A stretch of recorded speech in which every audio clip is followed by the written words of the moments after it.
Yeah, it's a full-time job with no benefits. Too many ego, too many fits. Count money with a side of stress. Hey, what up, y'all? It's your boy Still Khalil back on the video. Today we talking about Doechii, man. So y'all know how I feel about the term industry plant. I hate it, but sometimes I know it might be true. But everything ain't what it is all the time. Sometimes people just work very hard and they plant themselves, maybe. You know what I'm saying? Because I understand that that's gonna be the case for me. At some point, somebody gonna say I'm an industry plant. And let's mark this, put this in the, you know what I'm saying? Save this video, clip this part, because y'all see that nobody know me. And I'm just a random YouTuber on the internet saying random shit. You know what I mean? So when I become to a level where everybody like, hey, what's that nigga? And then y'all be like, hey, you can't say that because y'all see how hard I've been working from the jump now. I only got 200 something subscribers. We grinding. Okay? So maybe that's the case for her, maybe it's not. But we gonna see why this proves that Doechii is an industry plant. Shout out to all the Caliganaires once again. That's what I call my friends and twins that's locked in. I love y'all. I appreciate y'all. Let's get to the video. Was popping, y'all. We all knew it, but we finally got confirmation of it. And I'm somebody that was going against this notion that Doechii was an industry plant. I was saying that, hey, maybe we just didn't hear about her. And I even made a video where I said, like, yo, she's not really an industry plant by the traditional definition, which is an industry plant being an artist that is signed, has the support and financing of a major record label, but is presented as being independent. That is what an industry plan is, which is very different from artist development, which we're going to get into later in this video, which is when a label signs an artist. We know that they're signed. The music that is released through that artist is on that label. There is no deception, and they work with that artist over a long period of time. They may not even release music for a very long time because they've got them locked in with a producer or a team, and they're trying to like establish their vision. Now, let me talk about what y'all might consider deception when it comes to that term industry plant. Because what he just said, you might get signed by a label and they don't tell nobody that they signed you, but they, teach you how to make yourself better and do all this stuff to benefit off of you later. Now, that's not necessarily a bad thing. I don't think that's deceptive. Because listen, like think about this. Like let's say I have a restaurant and I put out certain dishes, but I'm working on some new ones. I'm putting money into my development of the new dishes, but I'm not out here telling everybody, hey y'all, look at the new shit I'm working on, because I don't want nobody to steal it. You know what I'm saying? I don't want nobody to take it and then be like, hey, it's mine, because they can perfect it quicker than me because they got more money or they got more experience in this sector or whatever type, man. You know what I'm saying? We got to think like business people. Artists are business people as well. So that's not necessarily deceptive when you think of it just in those terms. It's just I had something that I wanted to invest in, but I didn't want everybody to know yet. So then when I do tell people about it, it'll be well refined. And people will be able to accept it because I worked on it. I made sure it don't taste nasty. I made sure it's safe. I made sure that, what I'm saying, people going to be, attracted to it. I made sure I know how to market it well. It just seemed like people mad at people for doing good business when I hear about it in this terms. But we're going to keep going, all right? A good example of a company that works in artist development, I did a whole documentary on them. I may have it linked in the description. It's one of my favorite pieces of work that I ever put out. I don't even think it's one of my most viewed videos, is Platoon. So Platoon is really artist development, and then Billie Eilish went through there. I believe Victoria Monet went through there, who was a former songwriter. I don't know if she was a songwriter for Ariana Grande. Now she's still a songwriter, but makes her own music. She had a very, very big hit the last year, I think it was. But before that, her as an artist wasn't very big. So this all came out through a lawsuit against TDE. And I didn't get too much into this lawsuit with TDE because, frankly, it's quite a nothing burger. I don't find it really interesting. The people involved in it aren't really involved with mainly anything. It seems like the people that are focusing on this TDE lawsuit the most are on Drake's side or OVO stands, and I understand why they do that because they're looking at it like, hey, these guys are trying to attach anything to Drake, even baseless allegations. Refresh your space with a mid-century makeover at Ashley. Introducing the Ronau Collection, featuring baseless allegations, or not even allegations. They're trying to conjure up allegations. So this team actually has a lawsuit, so we're going to point that out and the hypocrisy of it, etc. Even though Kendrick Lamar, while he is no longer business-wise TDE, he is TDE. So this tweet, it says here by Poetic Flacco, TDE text confirmed Doechii is an industry plan. TDE refused to announce they signed Doechii early in her career because they wanted her to appear as an independent artist who was grinding organically. Whole time the machine was working for her. Textbook industry plan. So this is a text exchange from one of the people that's suing Musa, who's one of the people that worked at TDE. I don't know if it's like Top Dog's son or something like that. But the text says, okay, are you ready to bring me on board? LOL, but everything is cool. I actually ran into Brandon at Quavo event because I was a part of the team that put it together. Yes, let's sit and talk. And right here it says, she's so young and fresh. I want you to come on board officially if you think you can help connect her with the right brands and get the right looks for her. Yeah, let's discuss. Is she a new TDE artist? The girl is the one on the right. Musa from TDE is the one on the left because the girl is bringing forward the lawsuit. So they're taking her text and she would be in blue. And then he says, yes, she's new to the team. We gonna build her own fan base first, then announce her. How hilarious is that? Yeah, for sure. I'm sure I can definitely help with opportunities there for her. He says, I'm trying to start early and build a dope team for her. In 2019, Mr. Tiffith Jr. engaged Miss Luna's services to work with artist A, agreeing to compensate Miss Luna at a monthly rate. Mr. Tiffith Jr. also asked Miss Luna to perform work for other artists affiliated with TDE. For example, in October 2019, he asked Miss Luna to assist with media and public relations work for one of his artists, Kembe. He continued to request her professional services for Kembe over the course of a week. It's really interesting to see Kembe X come up in this lawsuit. That's one of the artists they're talking about, but Kembe X is a man, and he's been, it's been at least 10 years that I haven't heard anything from that guy in the past 4 years or so, but before that, he was really like one of them ones that's like, yo, this guy's next up for a very long time. I forgot the project it was. I think it was self-titled, Kembe X, that I listened to. The guy's a good rapper. I think that was the last project I listened to by him. There was also a mixtape. Kembe X was in 2017. You guys should check him out if you haven't. He's a really dope rapper. As for Doechii, I was shocked because 2019? I thought at the earliest Doechii was signed maybe 2022 because some of the crazy videos that were going viral of her, and if I'm not mistaken, she talks about that in her music though, don't she? She talks about being signed early on but not having no traction, not going nowhere, not doing nothing. Am I missing something? I feel like people, I don't understand why is this a bad thing? A label wanted to make sure a thing that they was working on, an artist they was working with, a project that they was passionate about succeeded. So they worked before people knew about her to get her to a position to where she would succeed.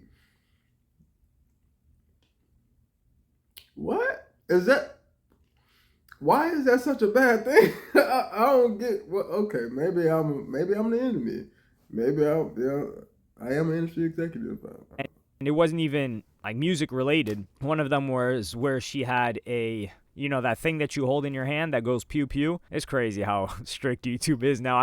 We got to play these auditory charades. That, when she had her ex-boyfriend had that to her head, this was in 2020, I think? I don't even think it was before 2019. So she had to be with TDE already. This just goes to show, like, a lot of these people that you think are underground, dog, underground is before the person even starts dropping music nowadays, apparently. Because looking at this article that I'm going to pull up for you guys right now, it says that they announced her signing in 2022, in March of 2022. It's a Beat Route article where it says cover, Doechii, classes in session. And the publishing date for the article was August 8th, 2022. And this was after she released her EP. And she goes on to say that, yeah, I moved to New York without any money or job. And my plan was to get out there and it's going to force me to work really hard. Then I'm going to get a job and something's going to happen. Miraculously, it didn't work that way. For a while, I viewed it as a mistake. I slept in a McDonald's because I didn't have anywhere to stay. It was really cold and horrible. That ended up leading me to The Voice, and through that audition, I met another connection and got a show. Then from the show, I met this girl, and she became my roommate, and that's the same girl I'm talking about who made the production company. those black chicks, which led me to she, her, black chick right now. So that's how they connect for me in my life. I don't know how this connected with TDE, but this is the thing, man. You get these crazy stories. Same thing with Travis Scott. Travis Scott's like, yeah, I was in LA homeless. I was in New York homeless. And you're like, yo, hold on. New York is really, really expensive. You're going out there as a youngin' with no job. And how are you surviving? And they leave out all of these details. I'm not saying that Doechii is lying. Because they was homeless. That's how they survived. They didn't own a home, so they had money to do other things. They slept on couches, and that's how they meet people like industry executives who would be like, okay, you're homeless right now, so it'll be very bad for me to announce me signing you, but I see you're quite talented as fuck. So let's build you up and work on you, get you some new clothes, get you a new job in finance or in the industry somewhere so you can be around more people, have more money, so then we can start working with you in the public eye. Then we can get you in there, man. You know what I'm saying? Because I believe in you, I support you, and I see that you need to succeed. You're homeless right now, and I want to provide an opportunity for you not to be that way. And it seems like y'all trying to villainize the motherfuckers who think that way. Like, that nigga is a bad person for wanting to help somebody who in a bad situation. Wow. But she became the first female rapper on the label, and it was in March that it announced it right here. Skipping the soft launch and going straight to the label reveal, well, this is 3 years later. It was announced in March earlier this year that Doechii had found her match with the influential Top Dog Entertainment. Now, what a lot of people are trying to do is call this what it's not, which is, oh, artist development. You've got a problem with artist development now? Isn't that what we all said we wanted? Well, yes and no. Number one, it's an outright lie. Like I said, there's a difference between artist development. We know the artist is signed. They're trying to make it seem like, oh, Doechii, we're building her fan base, which is exactly what an industry plan is. Yeah, we're going to build her fan base and then announce her. You know who's somebody else that they did this for as well? PG Lang did this for, not just TDE. And a similar time was Baby Keem. I remember I was working on, Baby Keem, when Orange Soda was going around, this was after his first EP when he did an interview with, and he had already been on the Black Panther soundtrack. I will never forget this come up that they made for him. Baby Keem is on there, and they're like, yo, how'd you get your beats to TDE? And he's like, yeah, I just sent an email to the submission, and they just found my beats and decided to F with me. Meanwhile, we got photos of Baby Keem out there with Kendrick Lamar in Damn sessions years prior, but that didn't come out until years later. And they made him independent, quote unquote. Ain't that his cousin or something, though? That's what I'm saying.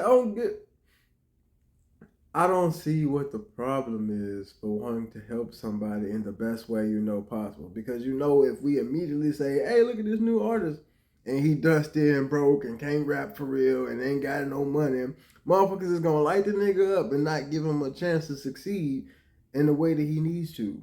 So we shelter that. We keep that away. That process we keep under wraps, hidden from the people. And then once they get to a level where we know people can be like, oh, yeah, I fuck with them. Because we know people are super. It's not us. It's not the record label executives that's the problem. It's the industry people that want to support us that's the problem. Because a lot of your fans only care about you when you got more money and more clout, more this than that than the other motherfuckers. They don't care nothing about how good you are, how well you can sing, none of that.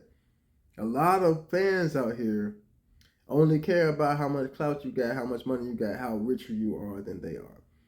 And because we know that as record label executives, we would do things like this. Not deceptively, but because it's good business, because people have convinced themselves that they don't like things just because they don't have these things that a poor nigga that's homeless cannot possibly have.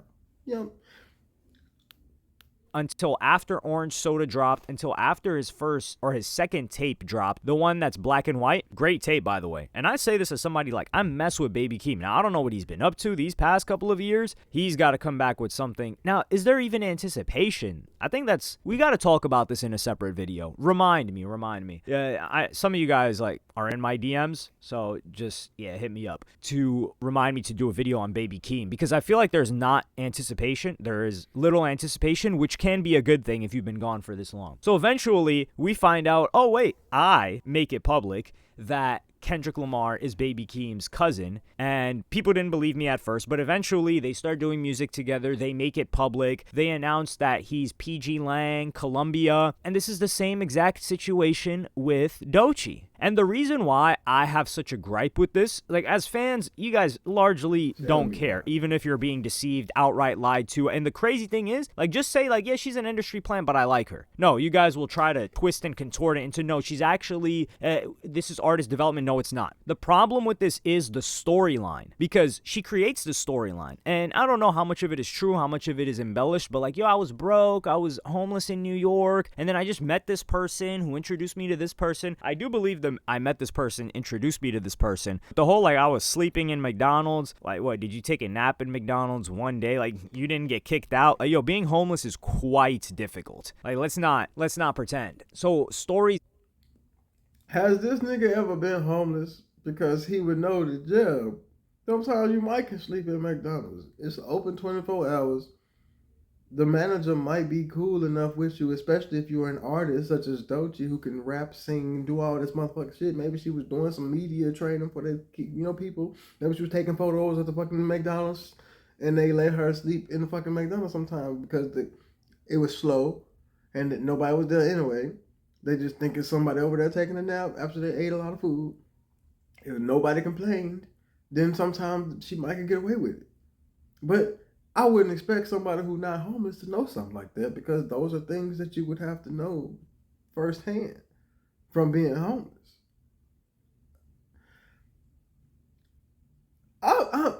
I'm very upset. I don't understand why you would be this mad about this. I don't like that are completely different from someone that came up. Like, for instance, the music hits different when you know that the artist does not have the stress of finances and can just focus all of their effort on music. So if someone's supporting them and they're like, yo, don't worry about this, just focus on your music. We'll handle a lot of the expenses in your life. Like, for instance, Smiley right now. Smiley is just financed by Drake. He gets to live at Drake's crib. He's eating Drake's food, all of that. So we're not going to say Smiley's getting it out the mud. Now, to get to that point, yeah, he got it out the mud before he got recognized. But that's different from an artist that's independent, that is probably working a part-time job, is trying to make ends meet with their career, and trying to make some money off their career that they reinvest into music because someone's not investing into them. And you could say, like, well, she's got to pay that money back. Yeah, but she's got to pay it back when she's lit. She's popping right now. So it's a lot easier to pay it back now when the money's flowing in. But if you had the money earlier, like a lot.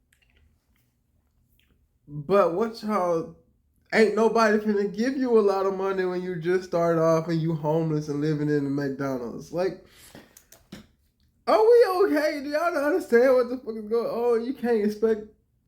She probably got signed to a very, very, very bad deal. Probably just enough to eat. She didn't have no money. She was still getting it out the mud. She was still grinding. That's why people have a fight with this, because two things can be true. You can be signed to a label, but also still have to work for regular jobs and be homeless and struggle and have the same things as an independent artist who never even got signed at all.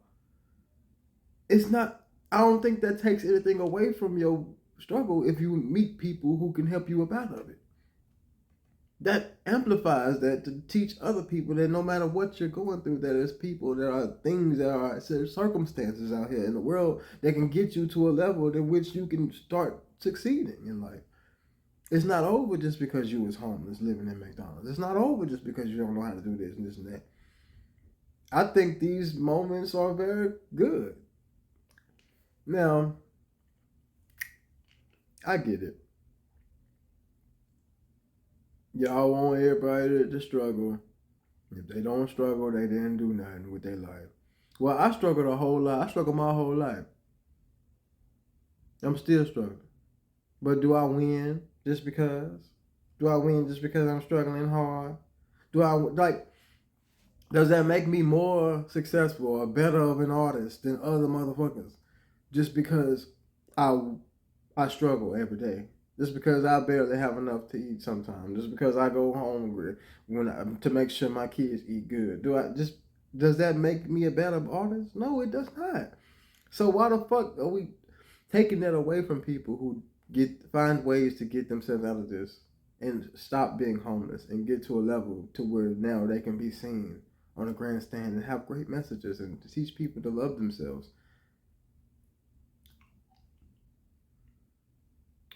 If the industry plan is bad and they're teaching everybody about bad things, they like pick up guns, snort drugs, do all this stuff, okay, maybe we can have a problem. We can have a gripe. But if they are positive energy, man, they just dressing cool, uplifting people, teaching people how to love themselves and accept themselves for who they are and all this stuff, I don't think nothing wrong with it. And I'm going to leave it at that, man. If y'all want to check out the rest of the video, I will put the link in the description. Thank y'all for telling me to do that. I was kind of thinking about that, but I didn't know if I could or if y'all was like, I don't know. I just be thinking too much, and I didn't want to think too much out of thinking too much. Anyway, shout out to all the cleaners. I love y'all. I appreciate y'all. That's why I call my friend the twins. It's locked in. I love y'all, man. Let's get to the rest of the video. Actually, we're not getting to the rest of the video because I'm out. Peace.